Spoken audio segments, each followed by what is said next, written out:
Chaliye, hello everyone. Now this video is going to talk about certain theories which have been proposed to explain root apex organization. In an early embryonal stage, in an early developing plant, how do root apex and how do shoot apex is organized or formed. In previous video, we have seen three major theories which supports the shoot apex organization. In this video, we are going to talk about root apex organization. Definitely, like shoot apex, root apex is also completely a meristematic activity. जितने भी sales यहाँ पर root apex पर होंगे वो भी highly totipotent sales होंगे, meristematic in activity होंगे और रूट का फॉर्मेशन करेंगे. As we know that root is going to deep penetrate inside the soil and so root tip is to be protected by a root cap or calyptra. Root cap को calyptra कहते हैं. सो हर root को एक root cap जरूर होती है, calyptra जरूर होती है. Except if we see in the aquatic plants, roots are not being protected by root cap, rather they have root pockets. अगर किसी भी रूट पर रूट कैप या कैलिप्ट्रा है तो डेफिनेटली अगर पोजीशन रूट एपेक्स की बात की जाएगी तो वो सब टर्मिनल इन पोजीशन हो जाएगा. जैसे कि मैं आपको ये बता दूं कि अगर ये आपकी रूट कैप है, if this is your root apex, यहाँ पर जितने भी सेल्स हैं वो हाईली मेरिस्टेमेटिक सेल्स हैं, टोटीपोटेंट सेल हैं. लेकिन रूट टिप को प्रोटेक्ट करने के लिए यहाँ पर एक कैप, एक कैलिप्ट्रा प्रेजेंट है. तो आपसे अगर पोजीशन पूछी जाए कि if root cap is there in a tip of the root, then what would be the position of the root tip? तो you will say it is sub terminal in position, right.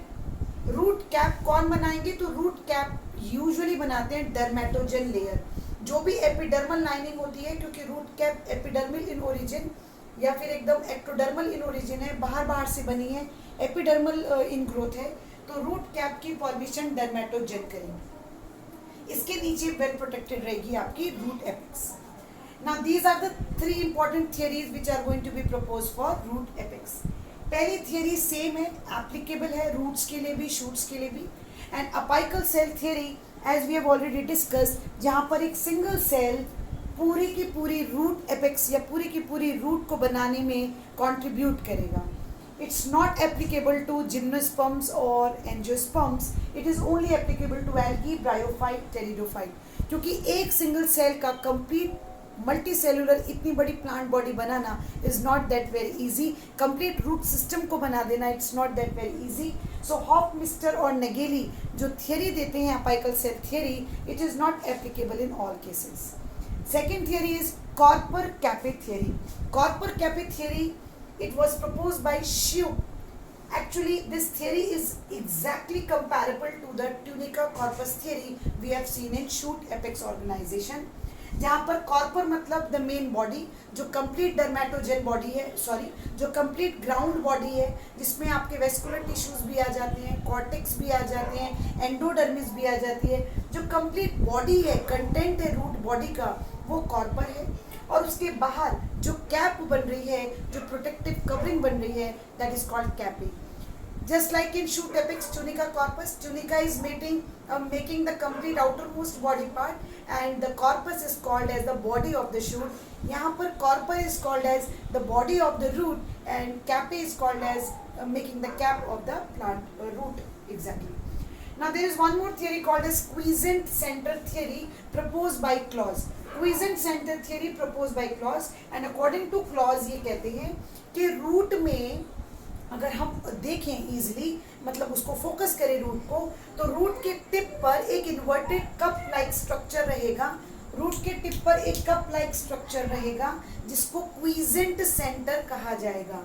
यहाँ के sales, क्वीजेंट आप समझते हैं very slow in activity, यहाँ के sales लो mitotic activity show करेंगे. यहाँ के सेल्स में amount of RNA, DNA, protein सभी कम रहेगा, स्लो एक्टिविटी होगी. लेकिन इस क्वीजेंट सेंटर के चारों तरफ जितने भी सेल्स होंगे वो हाईली डिवाइडिंग मेरिस्टेमेटिक सेल्स होंगे और वो कंप्लीटली रूट का फॉर्मेशन करेंगे. अगेन आई रिपीट, क्लॉज ये प्रपोज करते हैं कि अगर हम रूट को फोकस करें, अगर हम किसी रूट को अगर देखते हैं तो रूट के टिप पर सेंटर में एक ऐसा क्वीजेंट सेंटर प्रेजेंट होगा जहाँ के सेल्स क्विजेंट होंगे जहाँ के सेल्स लो माइटोटिक एक्टिविटी शो करेंगे, लेकिन इसके चारों तरफ जितने भी सेल्स होंगे वो हाईली डिवाइडिंग एक्टिविटी शो करेंगे. मतलब these are the meristematic tissues which are going to make the complete part of the root body. कभी भी लेटरल रूट्स यहाँ से नहीं बनती हैं. लेटरल रूट्स अगर आप बात करेंगे कि मैडम लेटरल रूट्स भी रूट एपेक्स ऑर्गेनाइजेशन की थियरी में आता है, तो lateral roots meristematic activity, primary meristematic activity नहीं करते हैं. ये सेकेंडरी मेरिस्टेमेटिक टिश्यूज में आ सकते हैं. तो इस तरीके से ये थियरी हो गई apical cell theory, korper kappe theory, quiescent theory. I hope root apex organisation theory is clear to you. If it is still not clear, please put your questions in the comment box. Definitely I will solve those questions. And if you like all these theories which are very well explained to you, then definitely share this video with your friends. Not subscribe the channel, definitely do subscribe the channel and get all the notifications up to you. Thank you.